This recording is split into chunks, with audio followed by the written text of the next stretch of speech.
Hello again, everyone. Todd Michael Putnam here from D&D Creative Table Designs, bringing you yet another adventure table idea from my homebrew campaign, the Borderlands campaign. This adventure is the Shores of SaltSpray. The Shores of SaltSpray. So, in my homebrew adventure campaign, which was really designed by ripping elements from all kinds of other areas, the namesake of my campaign, the Borderlands, actually comes from the old basic B2 module Keep on the Borderlands. And what was great about that module way back in the early 1980s was that the players had an adventure base, but they were out on the Borderlands, and there was all this wild wilderness area to be explored. Of course, there's caverns of chaos and caves of chaos and stuff like that. But just the whole idea that you weren't in the middle of society in that adventure module. You were out on the Borderlands, and so there was all this open area to explore, and I really liked that. So I took part of that, and I also took, for my homebrew world, I took American colonialism.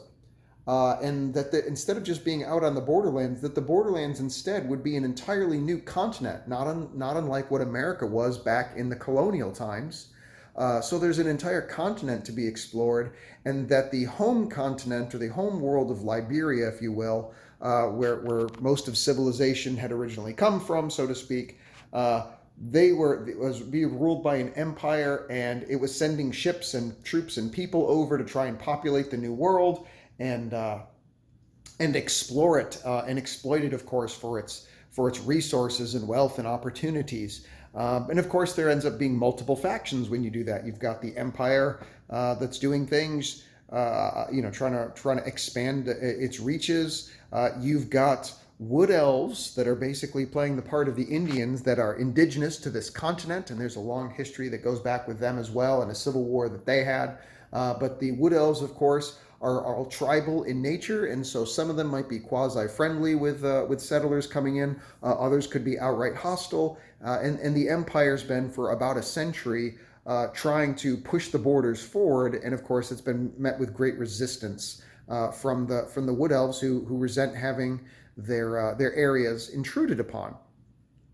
And then naturally, with the home world so far away on the far side of the ocean, it doesn't take long when the empire isn't able to just exert control that a rebel force starts to come up, a revolution comes up, and there are subtle secrets going around, and of people pushing back and just wanting home rule and self-rule and to break away from the empire. So that's yet another faction that's a part of this world.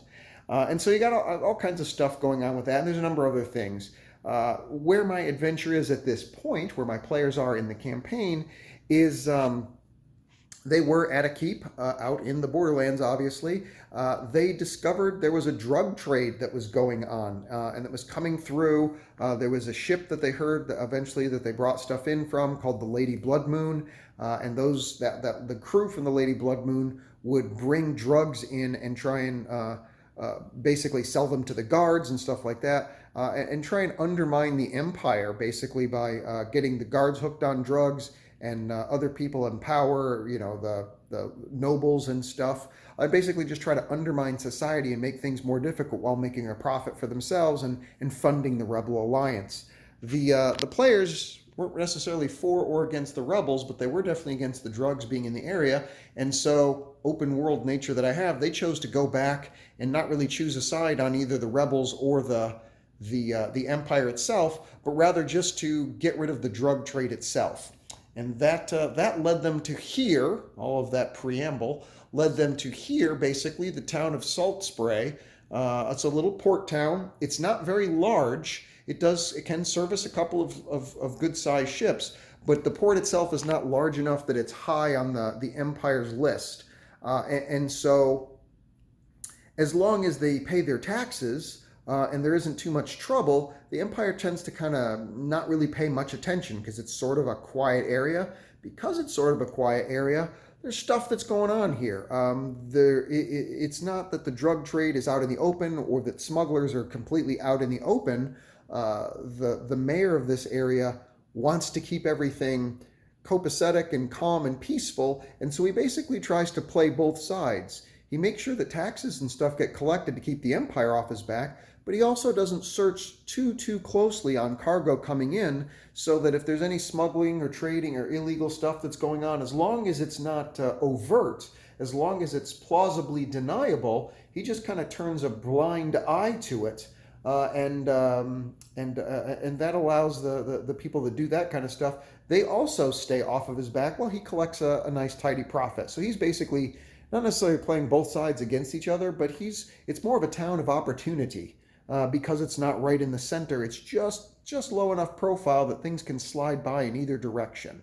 And so that's the kind of town that the players head into, the port town that the players head into, in order to find this ship called Lady Blood Moon, where the drugs are coming in from. And their hope was to find the vessel itself and take out the crew and so on and so forth. But as they first come into town, there's a number of experiences that they'll have.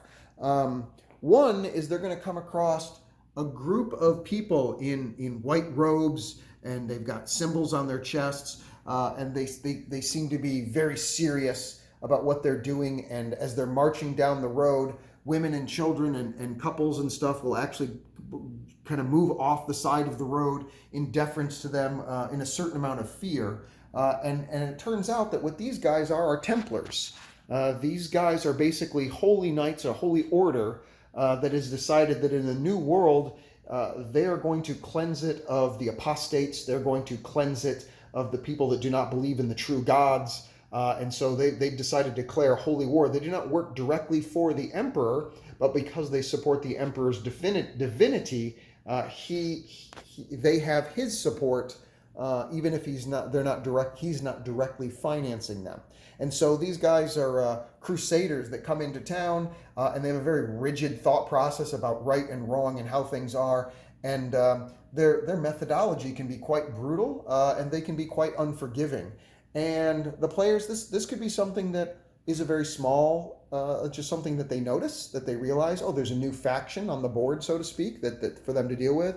They could interact with them directly. It could be something that they show up, they learn about in more depth later on down the line when they're running adventures. They may run into a group of Templars out in the wild, and they may be at odds with them for reasons, or they may end up working together with them for reasons. I run very much a sandbox, open world style campaign. So as I introduce these different factions, it's up to the players. If they wanted to be rebels, they could have joined the rebel side, and we would have had a campaign that turned into subterfuge and undermining the empire. If they wanted to join specifically the side of the empire, they could have been rooting out the rebels or actively working against the Wood Elves. If they want to join the side of the Wood Elves, they could act as intermediary spies from inside of the towns and report back to the Wood Elves and try and work to undermine the empire's ability to move further inland and take more territory. They want to join the smugglers, they could be smugglers, they could be pirates. They could join the privateers, which are ships for hire, basically, that the empire pays a bounty to for when they take out pirates and things of that nature, that they've got a writ that allows them to basically attack pirates on the high seas in order to protect the emperor's trade. And all of these are different factions that the players can choose or not choose to be a part of in order to kind of move the campaign in the style of the campaign that the players would like to have. So in this case, when I say that they come across these Templars here, what that turns out to be is literally as big or as little as the players want to make it. If they're super interested, it can become a whole campaign plot, and they can decide to take up the cause for or against the Templars. Or it could just be they run into these people and they're very rude and brusque, and they realize that they are a force to be dealt with.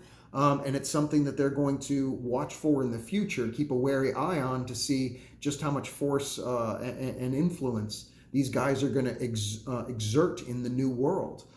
They might start tipping the balance too far one direction or the other and make things uncomfortable for the characters in some way, shape, or form. You don't know how it's going to play out. It's literally just the Templars from coming across the sea, and they're coming off the ships, and they're entering into the new world, the borderlands, as I call it. And it's just an opportunity to meet yet another faction. Also, as they come across, they'll see that there's going to be a bunch of houses and stuff. This is not a walled town. There is no actual proper wall around it. It's just a port town. It's what comes in. So, I mean, the city starts where the buildings just start being propped up. And the way I kind of designed it was that I just thought about, what about a town that basically had no building codes, right? And no zoning or anything like that. It just kind of sprung up ad hoc as stuff was needed. And so everything's just kind of thrown together. And I just created a small section of it, obviously. When I describe it to the players, I'll show them this area, but I'll say that there's roughly about 100 buildings that are in this sort of a configuration where they're just thrown ad hoc about. And so if they go traveling through the town in that area, I can just move them between certain buildings. And if necessary, if I need to, I can swap out a building here or there if I want. To make the illusion that they're moving through the larger part of the town, if that's indeed what they want to do. Of note, there are going to be some buildings, of course, that play an important role. There's going to be, if I can remember it off the top of my head, the Crab Claw Inn right here be one of the first buildings that they'll see. A Crab Claw Inn, which is just basically a place that they can crash their heads and crash out for the night or whatever, rest, take a long rest if they need to. That's there. The Stormy Brew is this building right here, one of the first and largest buildings that you can see right off the port, where people want to go in and have a drink and get some rumors, of course, and all the traditional stereotype tropes that come with Dungeons and Dragons and fantasy adventures. And this building right here is literally, in this particular instance, is the Stormy Brew that's built out. But of course I can pull any of this stuff out and put different furniture in and make it a totally different building in 3 minutes. And what I do is I have all the stuff in baggies. So I'd have these minis and these tables and stuff in a baggie. And so if they go, oh, we want to go to the Stormy Brew Inn. Okay. And I just took, whatever's in here I take out, and then I put these in here in a matter of just seconds, really, less than a minute. And okay, guys, you're here, and you can start doing your RP and stuff and exploring and talking to NPCs in the Stormy Brew Inn. So that's how that works. There's another, of course, building that's of prominence right off the pier itself, not right off the docks itself, not surprising, is the Smiling Sailor. The Smiling Sailor, I don't think it takes a lot of imagination to figure out what the business being transacted in the Smiling Sailor is, so I will not go into that into depth. I think you can probably work that one out. And then just for total giggles, I have this building right here, which literally is a restaurant that I'm going to call Long John Silver's. Why not, right? Every now and then you got to just have a little sense of humor about stuff. So those are like buildings that stand out that they might visit. This one here, the one building that has like a long, low wall to it and a little bit of high tower like that. This here is where the mayor is at. He's in charge. The players probably won't be going inside of that, but again, I could always just reset up stuff inside that other piece if the players ever wanted to visit it. No problem at all. And that's what this is. This is basically, the building for the person who's in charge, the mayor, and of course he has a place of prominence. This small building on the docks right here is the Port Authority. And so when the ships come in, when they're selling stuff or they're loading stuff on, whatever it is, they declare their cargo that they're taking on or off, and that's set up there. So that's kind of the way the theme is set up. And then across the docks themselves are these small little trading posts for like when the local fishermen go out and stuff, and they come in. They have these little places here where they can sell their wares. So you have like a little shark hanging there on the side, like somebody went and caught one across there, and that's just for fresh food, fresh crabs, fresh fish, and of various types. Maybe even sea kelp or something like that. Whatever that's there for the locals to sell. And of course you've got the big docks where the international, if you will, stuff comes in. Where you have merchant vessels and privateers that will show up and offload goods, refit, sell their stuff, make a profit, and head back out to sea. And so there's only 2 main docks in this particular one. So, but that's enough for them to handle given the size of port they are, that's enough to handle what comes in and out. So, having said all of that, what happens is when the players got here, if you remember, they were going to come after the Lady Blood Moon. Well, when they get here, and they start searching around, they start talking to people. Turns out the Lady Blood Moon already left the night before. It's no longer at the dock. It's already set to sea. They can't catch it yet. So that puts the players at a quandary for what's going on. And as they spend time here, and they can either talk again, they could talk here in the Stormy Brew, in the tavern there, or they could be walking along on the docks and talk to any of the various people that are shopping or selling wares there, because of course all these people that sell their stuff, they see the comings and goings on a regular basis. There's laborers and stuff that they can talk to. There's ship's crews that came in that they can talk to and learn things from. They can go to Long John Silver's. They can go to the Smiling Sailor. There's all different kinds of places where they can go and talk to the various NPCs, and they can learn more about this society, what's going on, and if they have any information about the Lady Blood Moon. What they will learn from a variety of potential sources is that the Lady Blood Moon did in fact set to sea a day ago. They are too late for it right now. And the two ships that are in dock right now, I can't remember completely off the top of my head. I want to say this one is the Silver Saber, and that is, the Sea Saber, the Sea Saber, and that is a privateer ship. That is a ship that has a writ from the crown to be able to go out and hunt down pirates and smugglers and make sure that the seas stay safe. So that's basically a privateer war-style vessel. And this one over here, I can't remember, I don't have my notes in front of me, but it's just a merchant ship. Regular, they just have textile goods, furniture, anything that might be brought from the mainland, the main world back in Liberia, the other continent, or possibly from some of the many islands to the southeast. There's lots of small colonies that are in there that they do trade with, and for different types of wood or botanicals or things like that get brought into this area. So they'll do some talking, and they'll eventually learn that one of the people they'll bump into is a person who was one of the sailors on the Lady Blood Moon. And he's going to be looking to get himself a new crew. And the reason he wants to get a new crew is because he knows where the islands are that the smugglers go to, that the Lady Blood Moon ship goes to, in order to get the various types of drugs that they've been getting. The black sludge and the mana mania and the pixie dust and all these other drugs that I made up that are, by the way, all listed in my Creatures and Catacombs version 2 thing that you supplement that you can get off DM's Guild totally free. All the drugs are listed in there. And of course, it provides a perfect template for you to just make up your own drugs if you want. But essentially it's skooma from Skyrim under a bunch of different names, but they have just different effects to them. And those are listed, and you can always ad hoc and make your own. But that being said, there are 3 different drugs that Lady Blood Moon, that ship and crew, bring in. And this particular guy who got off the ship and decided he wasn't going to get back on again, he basically left the crew. He decided he's going to start his own crew. And he's looking for some tough guys to help him take over a ship. And his goal, and that's going to probably be this guy right here who's sitting by himself, if just in case there happens to be a bar fight or something like that, or he'll be following the players around because he'll see, oh look, these look like people that are adventure types. These are people that can handle themselves in a fight.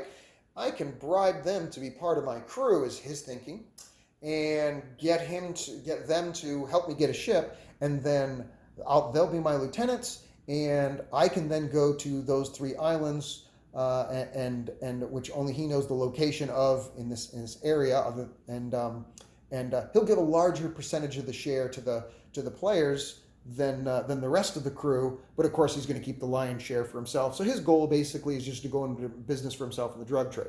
How the players want to handle that is up to them. They could join him and do that very thing. They could try and take over, for example, the Sea Saber and see if they can commandeer that ship, and they could get into the drug trade if they wanted to.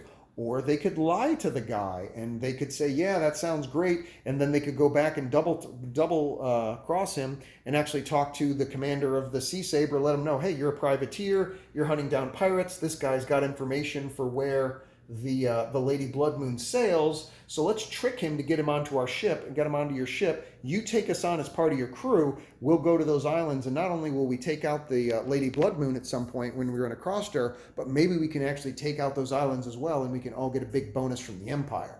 So they could do something like that. Or Who knows? However the players are going to want to handle it. That's up to them. There's all kinds of role-playing opportunities for them for how they want to approach the problem. They've got many, many choices.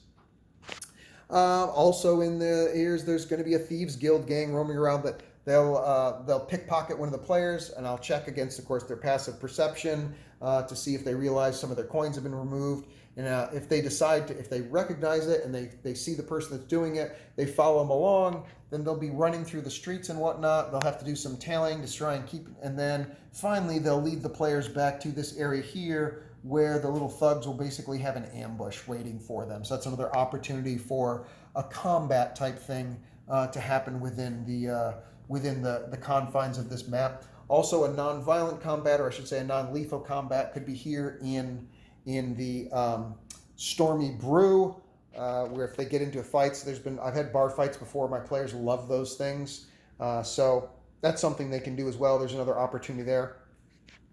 Or the players might bypass all that and literally go right to the Sea Saber and say, hey, we want to join your crew, and either pay an amount in order to get on, or somehow their way try and prove themselves. They could do that. Then there's the big event that'll happen, just to add to the fun of it. One night, as the players are either out partying or in their bed sleeping, or whatever they're doing, visiting the Smiling Sailor, whatever the players are doing, I will have, which I have behind the scenes, a bunch of Soggen, which will come up from the ocean depths and start raiding the town. And I've got, as you see here, like I've got a bunch of fire things and whatnot. They'll come up and they'll just start destroying stuff, right? And they'll set stuff on fire, for example, and they'll start throwing packages and crates and barrels and stuff. They'll throw it into the ocean. They'll obviously begin attacking the people. They'll start hacking away at the ships and trying to set the ships on fire, and basically just do a Soggen Sea Devil raid against the port itself, letting them know that they've moved into the area. This is their territory, and they're going to exert their strength. And of course, the players then have the opportunity to not just fight the Soggen, but they start making moral choices, because there could be the ship's captain up here that's begging for the players to come up and try and save his ship, and he'd give them, passage on the crew. But what if at the same time the Soggen have a bunch of civilians surrounded here and their lives are at stake and they could die, and the players have to make a moral choice because they can't be in two places at the same time, right? So there's opportunities for gray area decisions where the players kind of decide what kind of person they're going to be, not because they're doing a life and death battle with only themselves involved, but literally because they're having to choose who lives and who dies, or what gets destroyed and what gets saved. And society is going to see that right there happening in front of them, and that's going to really shape how the rest of the world, or at least in this small town where they're based at the moment, is going to treat them and is going to feel about them. If they let the townsfolk get slaughtered and they get on board the ship, well, I mean, yes, they're probably going to have, they're going to get passage on the ship and they can pursue their goals. But boy, when they come back to town, they're probably not going to be well treated. If they have stuff to sell, they're probably not going to get very good prices for it. If people remember that they let civilians die when the Sea Devils raided them. And it's those kind of things that have ripple effects down the line that I want to introduce into the campaign or expand upon with the campaign. So that's basically the gist of some of the stuff. There's other stuff, but I don't want this video to go on too long. I already see I'm at 23 minutes, and that's probably a little longer than I would like it to go. So I apologize for that, but there's a lot going on in the map and a lot going on in history of my campaign. So I just want to kind of sort of bring you up to snuff on that. That's it. That is the town of SaltSpray, or the port of SaltSpray, and what's going on there. As far as the build is concerned, most of these buildings are from Zitterdes. I think I want to say this one, and I'm probably wrong, but I want to say this one might be from Tarok. I know it's a 3D print. This one is also a 3D print. This one might be Tarok as well. I literally don't remember where I got these from, other than my friend, Mr. Rumor, 3D printed them for me. So I have no idea where he got the files for these little shop things, but they're fantastic. I love them, and I use them all the time. The rest of the buildings, like these guys here, and this one and all these other ones. They're from Zitterdes. It's a German company. Ziterdes, I think it is, .com. You can order them direct. You can find them on eBay sometimes. This whole big prefab thing here is also hard foam, and it's also from Zitterdes. They all come unpainted, so you paint them however you want. But this is fantastic for just quickly setting up a building. You don't have to throw together the, like Dwarven Forge. I love it. They're great. Whiz Kids, they have their Warlock stuff. They're also great. But sometimes it can take time to set all that stuff up, and sometimes it's faster and easier just to have a prefab that you just lay down. And the only thing you got to do to change it out with is put in different furniture, and whammo, you've got a whole different thing. I could throw some beds in here and some different NPCs and some statues, and whammo, you're in the Smiling Sailor. You know, so it's very quick and easy to change things out and set stuff up like that. The docks are also from Zitterdes. So I got a number of those to go across, and those work great. I love them. The two big sailing ships are from Whiz Kids. They are called the Falling Star. I got two of them because the main thing that people love about ocean adventures is ship-to-ship fighting, and you can't do that if you only got one ship. So I was like, crap, I got to get two. Ouch, that hurt, but it's been worth it. I just absolutely love having two of these. The number of things you can do with two vessels is just fantastic. Of course, a number of maps that I have. I've got a water map. I want to say the water map came from Warzone Studios, and I want to say the ground map that I have is from P-Works Gaming. I'm almost positive for that. The water map, one last thing I want to do, if you'll notice, when I come down here, boy, it does a pretty good job of making it look like waves. How on earth did I make that happen? Well, it's not just the water map. I also have this right here laying on top of it. It's window film, and I'm going to zoom in real close. It's textured window film.